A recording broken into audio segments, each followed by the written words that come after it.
that the sun came out. It's so good to be together. Thank you to Ophir and Alon and Shai and Mina and everyone who invited me to come join you.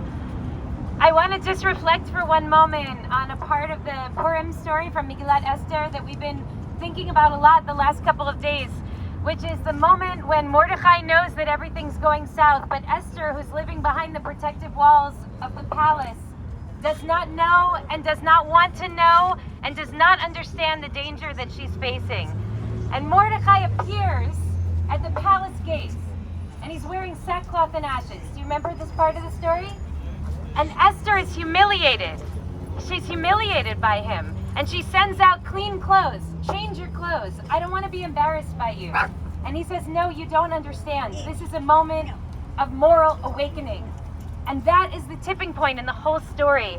And I feel like we are living through a moment of moral awakening right now, an awakening of consciousness. Right now, we are being transformed by a new awareness of the reality, and it's very hard and painful to live through a time of awakening because the ground feels like it's shaking beneath our feet. And I want to just say to us two things in this time of awakening. Number one, American Jews must stand with our Israeli siblings who are fighting for I feel a sense of shame that tens of thousands of American Jews in this city will come together for the Israel Day Parade and will not stand to fight for Israeli democracy. We have no idea what we're even fighting for anymore, and we must all use our voices to demand that those people who claim that they love Israel also show up to fight for the Israel that we love. Also, in this moment of moral awakening, you hear that the chants are changing over the course of the last couple of weeks. I hear this from my brother who's on the streets, who lives in Renana with his family. I hear this from my friends who are on the streets. And the chants have shifted from Demokratia to Evo Haitem Behuara. Evo Haitem Behuara, because there's a realization in this moment that there must be justice, there must be equity, there must be equality for all of the people who live in that place.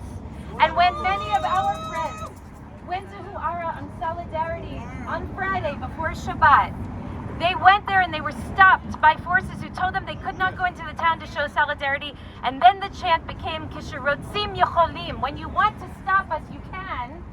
But I want to turn that on its head and say Kishirotzim Yocholim. When we want to fight for this, we can. And we are, and we will, and we stand with the hundreds of thousands of people on the street throughout the state of Israel, day after day, week after week, and we will do the same here.